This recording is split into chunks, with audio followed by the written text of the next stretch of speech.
बोलो परम पूज्य कृष्ण भगवान जी की जय, कन्हा जी की जय।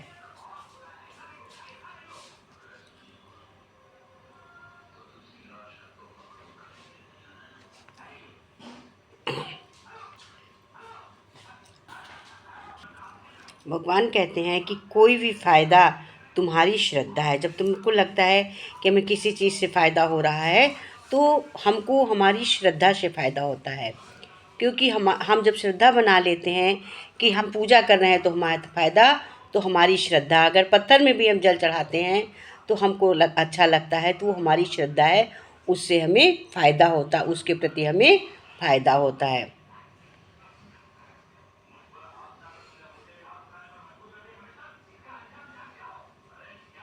जब हमें फ़ायदा होगा तो हमारी श्रद्धा बढ़ती है, हमें अच्छा लगता है तो हम उस ओर बढ़ते चले जाते हैं। तो हम कहते हैं हमारी आस्था ईश्वर में जुड़ गई है, हमारी आस्था भगवान में जुड़ गई है।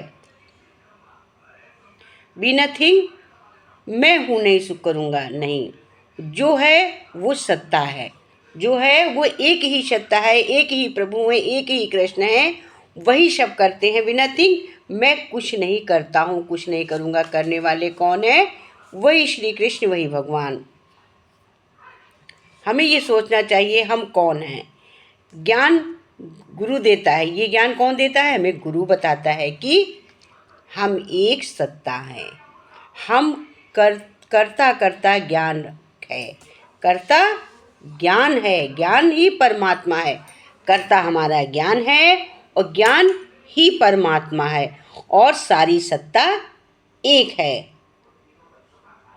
और कोई सत्ता नहीं, सत्ता बस एक ही प्रभु है। कहते हैं हमें अपने इष्ट का, अपने परमात्मा का इतना वफादार होना चाहिए जितना कि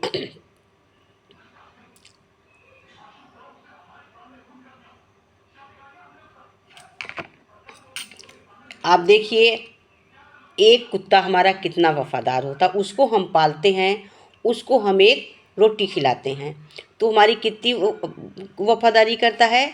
कोई भी आता है तो वो तुरंत चिल्लाता है, और अगर उसको खुजली भी हो गई हो, एकदम बीमार भी हो, तो भी उसको कोई आ जाएगा तो वो चिल्लाएगा ज़रूर। वो उसके घर का कोई सामान कोई नहीं छू सकता। क्यों? वो अपने मालिक का वफादार है, उसकी रोटी खाता है तो उसका वो वफादार है। वैसे ही मुझे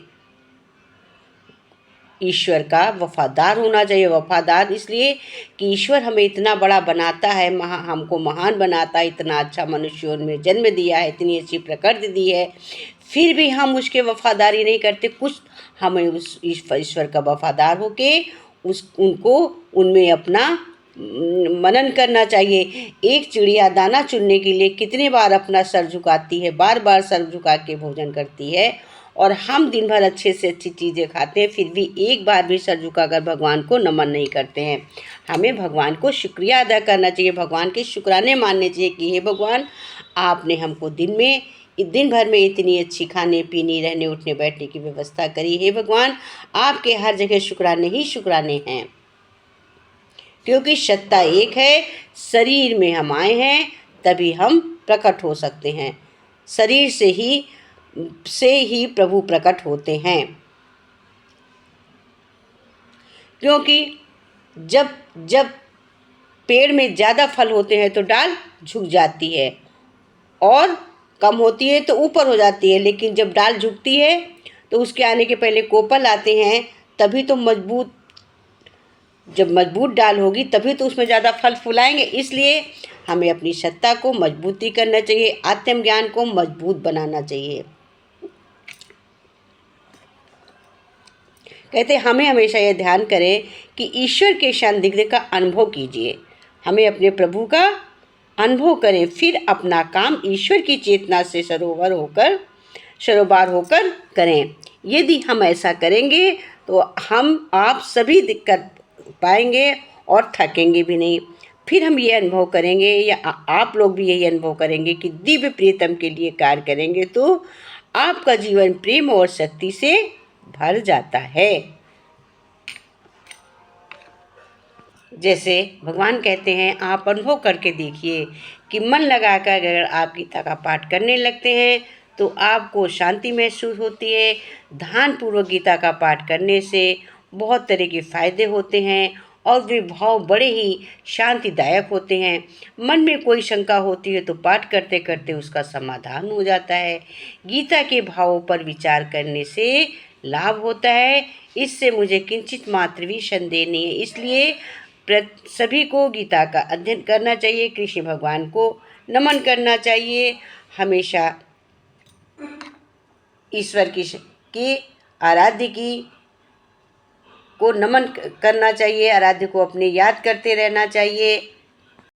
भगवान कहते हैं, आपका भला वास्तव में भगवान की कृपा से होगा, आपकी चतुराई से नहीं। आपकी चतुराई से भला होता तो सब अपना भला कर लें। भगवान की कृपा जब होगी, जब आप अपना स्वार्थ और अभिमान छोड़ देंगे, भगवान के शरण में जाओगे, भगवान की कृपा, भगवान के भरोसे रहोगे तो भगवान तुम्हारा आपके ऊपर जरूर कृपा करेंगे।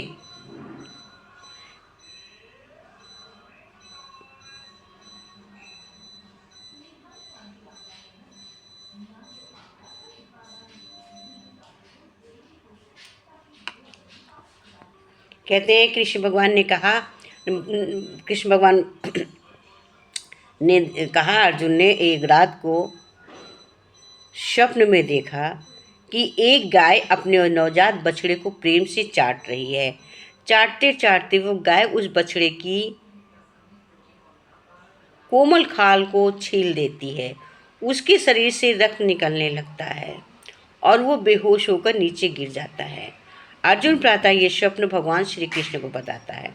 अर्जुन ने सपना देखा कि एक रात को स्वप्न में देखा कि एक गाय अपने नवजात बछड़े को प्रेम से चाट रही है।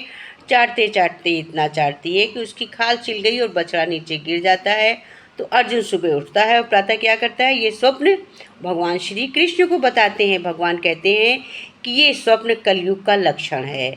कलयुग में माता पिता अपनी संतान को इतना प्रेम करेंगे, उन्हें सुविधाओं का इतना व्यसनी बना देंगे कि वे अपने डूब कर अपनी ही हानि कर बैठेंगे।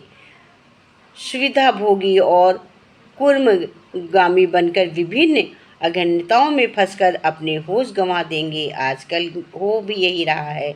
माता पिता बच्चों को मोबाइल, बाइक, कार, कपड़े, फैशन की सामग्री और पैसे उपलब्ध करा देते हैं। बच्चों को चिंतन इतना सख्त हो जाता है कि वो माता पिता से झूठ बोलना, छिपाना, चोरी करना, अपमान करना सीख जाते हैं। भगवान कहते हैं कि एक बार सरल हृदय से दृढ़तापूर्वक स्वीकार कर लें कि मैं केवल भगवान का ही अंश हूँ और केवल भगवान ही मेरे अपने हैं, क्योंकि शरीर संसार कभी किसी के साथ नहीं रहते हैं, परमात्मा कभी किसी का साथ नहीं छोड़ते हैं।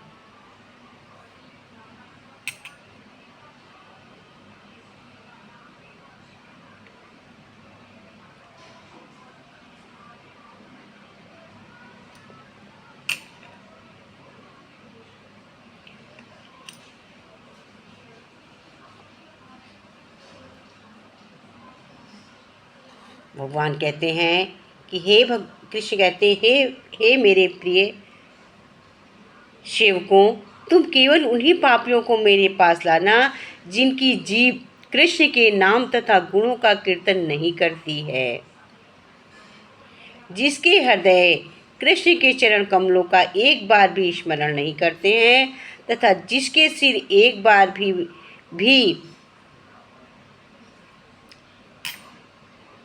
भगवान कृष्ण के समक्ष नहीं झुकते।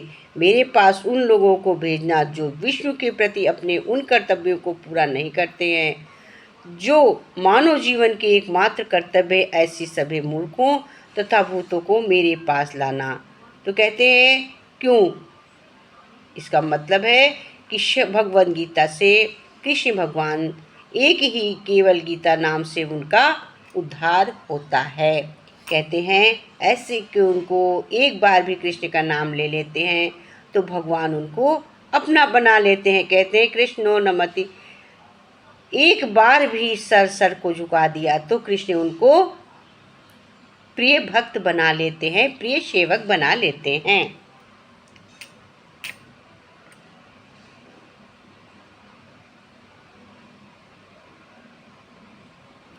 तभी तो कहते हैं कृष्ण की भक्ति के द्वारा भाग्य बदला जा सकता है।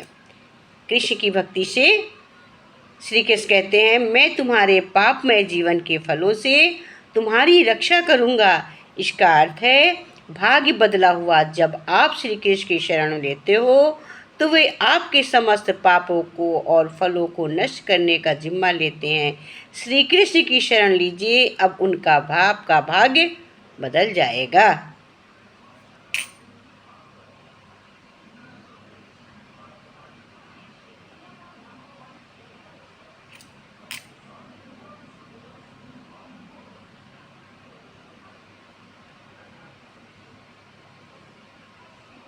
कहते हैं इस भौतिक जगत में प्रत्येक व्यक्ति सदैव भयभीत रहता है और प्रत्येक व्यक्ति को निर्भय बनने का एकमात्र साधन है कृष्ण भावनामृत। कृष्ण के भावना में डूब जाओ तो तुम्हारा उद्धार होगा। कृष्ण भावना मत, कृष्ण की भावना में रहो। बस हर समय तुम ये महसूस करो कि कृष्ण भगवान, तो तुम्हारा जीवन उद्धार हो जाएगा।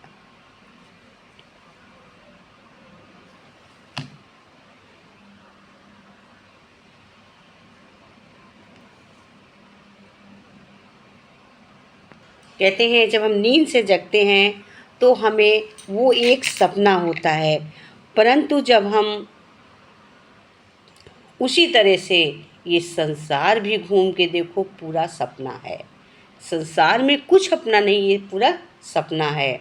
जैसे एक कैदी जेल में था, उसके दोस्त ने उसे कुछ पैसे दिए, उसने रख रखे उसके अंदर क्या लेता। जब वो बाहर निकला तो उसे पिंजरे में कुछ चिड़िया तोते पक्षी उड़ते बेचते दिखाई दिया। उसने पक्षी वाले को बुलाया, बहलिए को, और उससे पक्षी खरीद लिया और थोड़ी देर के बाद उसने सारे पक्षियों को उड़ा दिया। अब उसका दोस्त शिष्य को देख रहा था।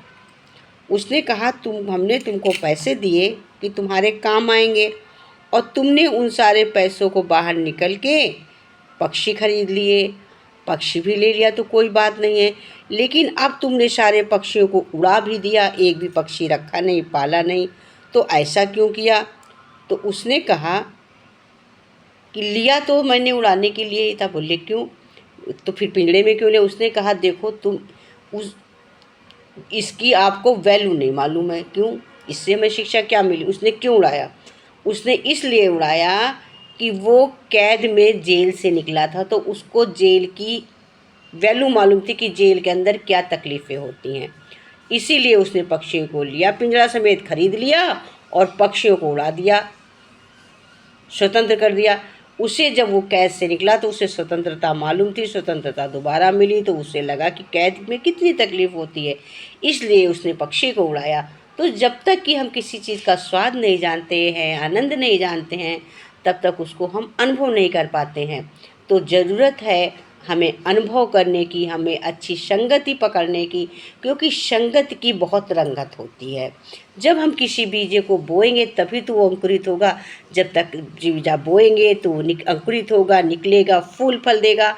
जब हम बीजा को बोएंगे नहीं तो अंकुरित होगा नहीं, वो फूल फल हमको कैसे देगा। तो फल फूल पाने के लिए हमें बीजा बोना पड़ता है।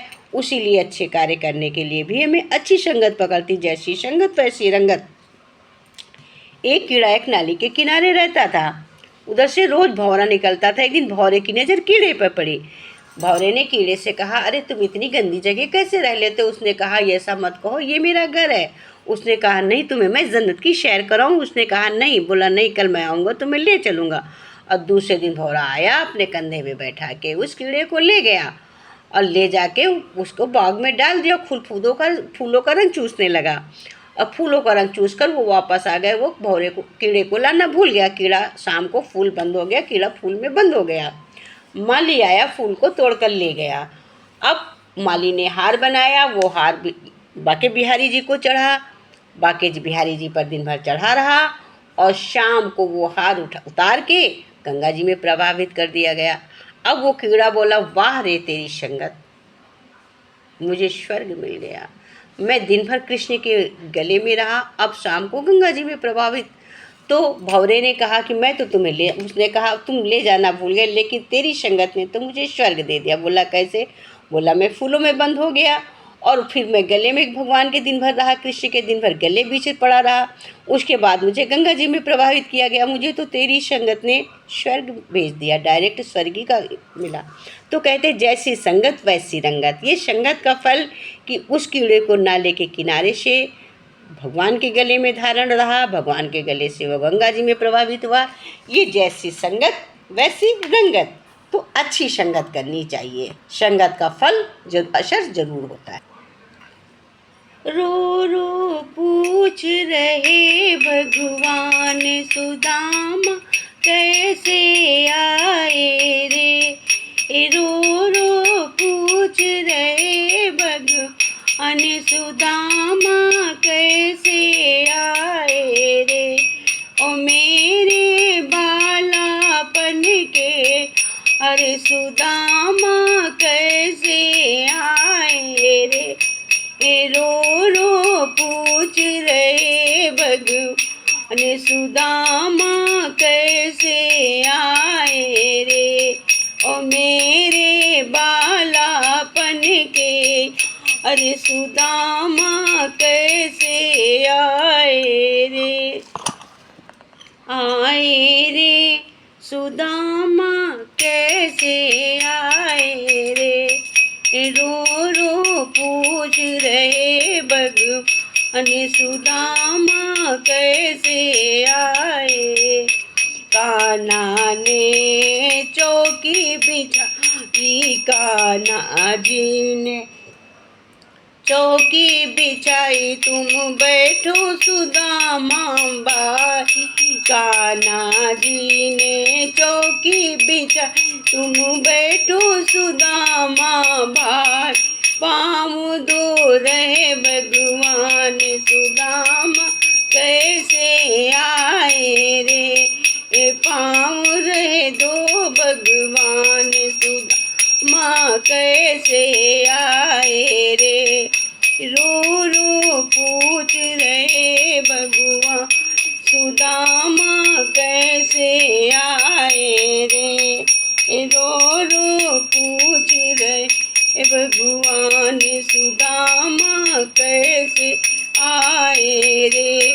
सुदामा के कपड़े पुराने, गठरी में चावल के दाने। सुदामा के कपड़े पुराने, गठरी में चावल के दाने। चावल चबा रहे भगवान सुदामा कैसे आए हो। चावल चबा रहे भगवान सुदामा कैसे आए हो। रो रो पूछ रहे भगवान सुदामा कैसे आए। ओ सुदामा कैसे आए हो। ओ रो रो पूछ रहे भगवान सुदामा कैसे आए हो। रुक्मणी ने है सेज बिठा, तुम सो जाओ सुदामा भाई। रुक्मणी ने सेज बिछाई, तुम सो जाओ सुदामा भाई। पंखा डोला रहे भगवान सुदामा कैसे आए हो। ओ पंखा डोला रहे भगवान सुदामा कैसे आए। ए पंखा डुला रहे भगवान सुदामा कैसे आए। रो पूछ रहे भगवान सुदामा कैसे आए। तेरी भाभी ने भेजा आए, तेरी भाभी ने भेजा आए।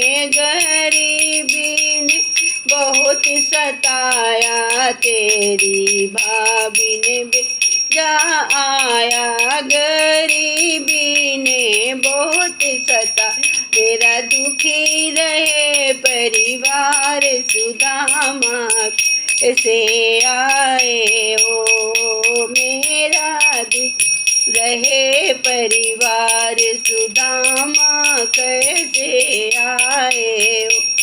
और रो रो पूछ रहे भगवान सुदामा कैसे आए हो, सुदामा